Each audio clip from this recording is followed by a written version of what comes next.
Call your sponsor. Call your sponsor. Call you Call sponsor. your Call you sponsor. sponsor. Call you. Bitch, call your sponsor. Welcome your back to Bitch Call Your Sponsor. I'm Misty. And I'm Sam. Hello, Sam. Let's start with our primary purpose.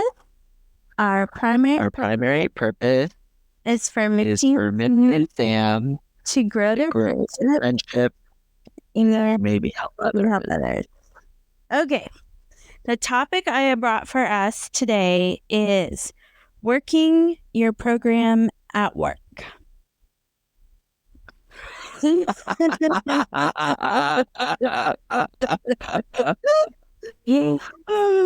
heard this real early on. I was in a meeting and I remember a guy saying, I really get to work this program at work because, he said he would come into the rooms and everybody can be nice and lovely for an hour in the meeting. But where he really practices the principles and all his affairs was at his workplace. And it's something that I am getting the opportunity to do right now. Thank you. And I get to practice these principles in all my work affairs. And I just wanted to hear your experience as well of how do you practice these principles in your work affairs? Well, shuck, says the newcomer. Is that what the book says? That's a tall order. That's a tall order in all my affairs. No. No, thank you very much. It is, well, first, I have to say I am so grateful for this topic, and I'm grateful that I do have a program that can work in all my affairs. Work is definitely a very interesting platform to apply these tools. So what is my experience? Sometimes quickly, sometimes very, very slowly. I think I've shared on here before, like there was a time where, my anger and my emotions would get the most of me in an open office. And I would just slam the phone on the receiver multiple times when angry in sobriety. And I'm pleased to say that I have not done that this past week, and it's been a bit. It's actually been a very, very long time. I know how to actually experience emotions, like the rigorous honesty piece, the continuing to stay open to others' ideas versus trying to manipulate them, not make up stories in my head about what might be happening or what they meant by stuff versus having direct conversations are all, for me, like works in progress. Yes. Oh my gosh, I love it. Well, I had a little help from ChatGPT with applying our work program at work. And then it says, admitting powerlessness, recognizing that you cannot control everything at work, including people, outcomes, and various work situations. Focus on what you can control, like your efforts, attitudes, and professionalism. Belief in a higher power, understanding that success in your job requires relying on others or acknowledging a collective effort. Trust in the process and the combined strengths of your team. Decision to turn over our will. Commit to being a team player, making decisions that benefit the whole organization. Moral inventory, regularly assess your professional behaviors and attitudes. Admitting our wrongs, if you make a mistake, own it. Ready to have defects removed, be open to feedback and willing to work on your professional development. Humbly ask them to remove our shortcomings. Actively work on professional development. This could involve asking for help when needed. Made a list of all persons we had harmed. Consider any colleagues you may have wronged. Made direct amends where possible. Continue to take personal inventory. Regularly review your work performance and interpersonal reactions. And then, come on, let me see more. Sought through prayer and meditation. Use mindfulness or reflective practices to maintain focus and reduce stress. 12, having had a spiritual awakening, share the positive changes in your approach with others and leading by example. Wow. Right? How about that? That's Kat? incredible. Right? Few seconds, it just boom, puts it all out there on how to apply these principles in a work situation. And, it's great. On the last podcast, when we were talking about fear and faith, I had, as I was saying, impending work appointment. And another thing about the, being sober and applying this stuff and working this stuff is my intuition said, it's not just going to be you and your manager in this appointment. Expect to see her boss in this appointment, even though she's not on the calendar. And I just went with it because that was the download. And I could feel like a car engine, like I said, on my chest and the heart palpitations. And we finished one meeting and our meeting was in 15 minutes. And she said, do you want to just go ahead and go in the room now?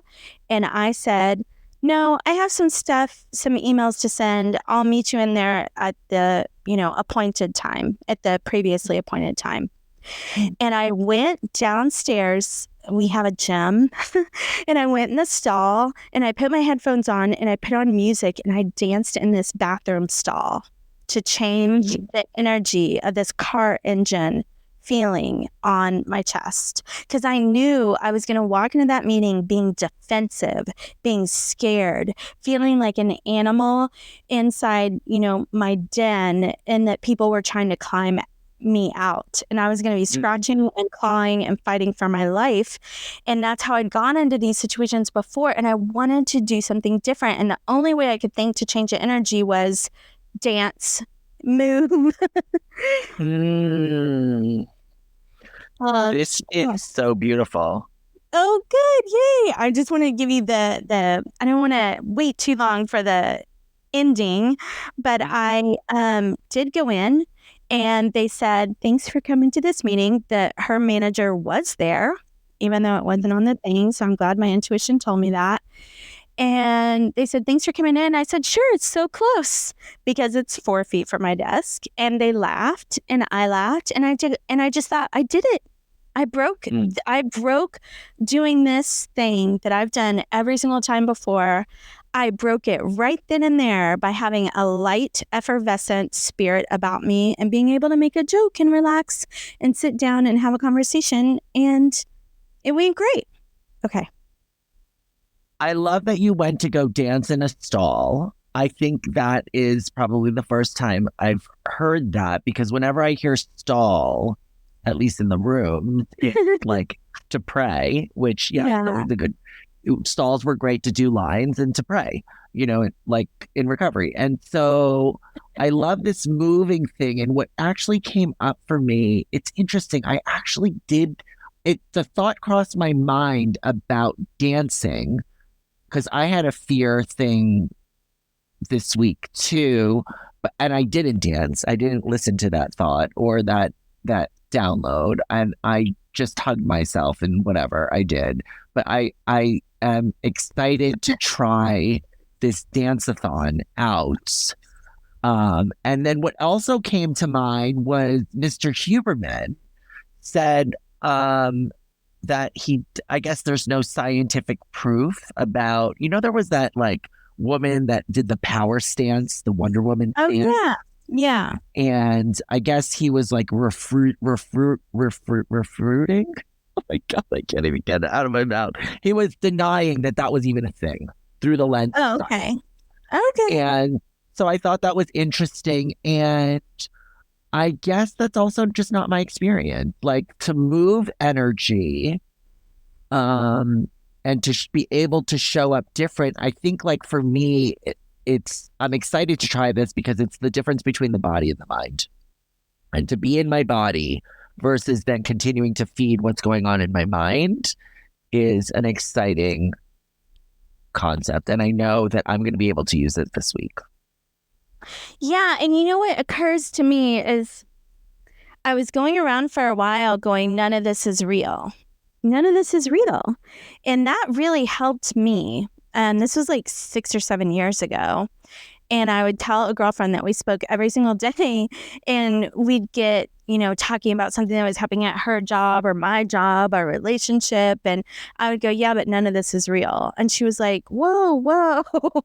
Like, for her, it was very unsettling that I kept saying that. And for me, it was very free to just keep thinking, none of this is real. And I drove today thinking about this situation at work, and a hummingbird appeared right in front of my car and floated there for a second. And I go, oh yeah, none of this is real. Like, it just was like, oh yeah, I don't need to be concentrating on my Sunday about this work relationship, I'm going to take that today. None of this is real. Yeah, it really, for me, puts things in perspective that dancing or the nature or going for a walk or any of that stuff, like, that is where our real connection is. And this other stuff is stuff we've called to us to work out our internal dynamics. And I don't need to fall for it's me against them. It's really me against me. The two things that came up when you were going through our other co-host, this ChatGPT, is that the two things that came up were asking for help and the mindfulness. And how do I incorporate that, or how have I incorporated that into my workplace or not? I think a lot mindfulness, I think, more so than the asking for help. I think there's still that piece of me that thinks I should know things, and that it's shameful to ask or ask a question and or say, I don't know. What is that? Because then I'll appear a certain way is the narrative in my brain, and that I should know. Yeah, no, I still have that one. We're aligned on that. I think almost, if not all people in recovery, all humans have that same thing, because I will, I remember employers telling me before that as they're trying to train me and tell me something that I'd never been told before. And they're like, when you go to group A to group B, you're going to have to, incorporate C. And I go, yeah, but I didn't know to do that. And they're like, yeah, no, I know. That's why I'm training you on this. Yeah, but I didn't know before to do that. They're just like, yeah.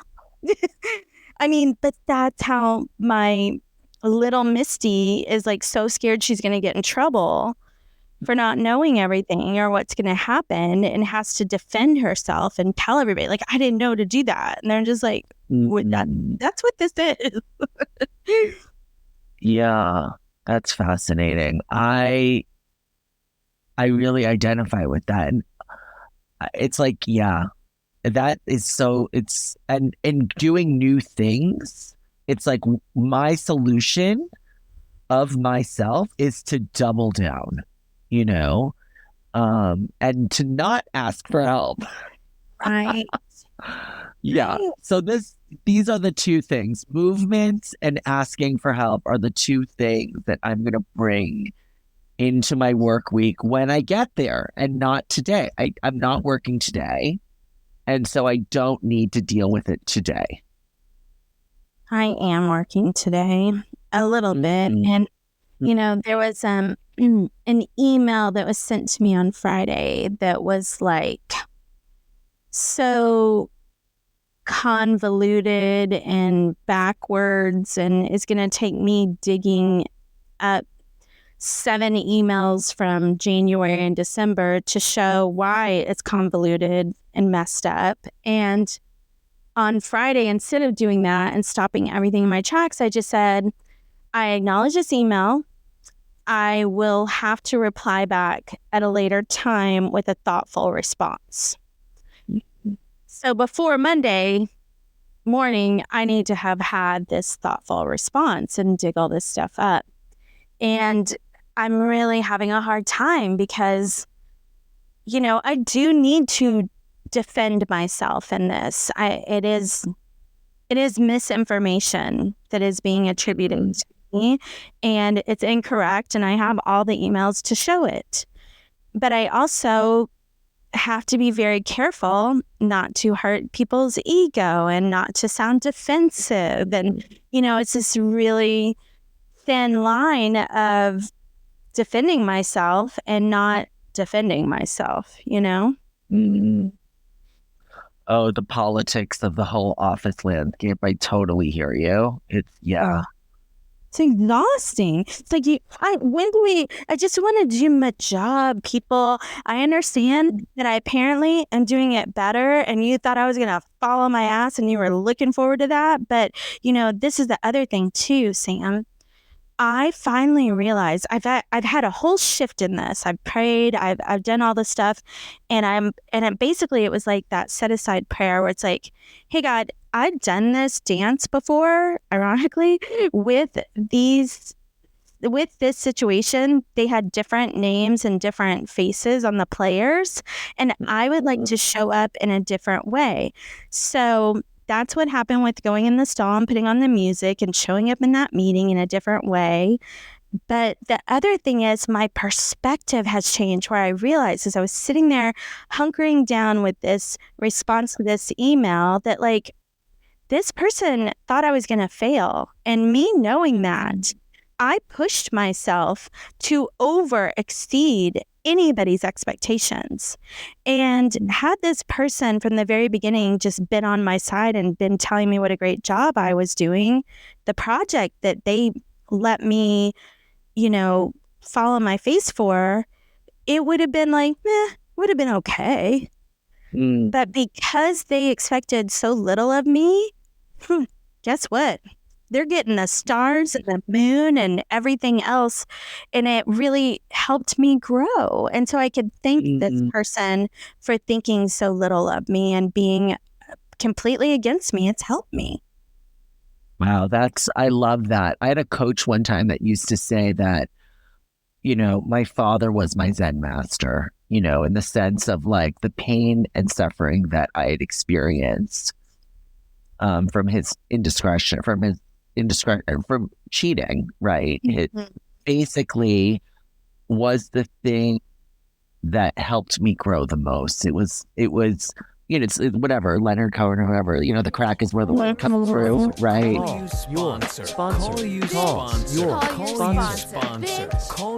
Bitch, call your sponsor. Call your sponsor. Call. Send us an your- email with comments, questions, or concerns bcysponsor@gmail.com. Don't forget to rate 5 stars.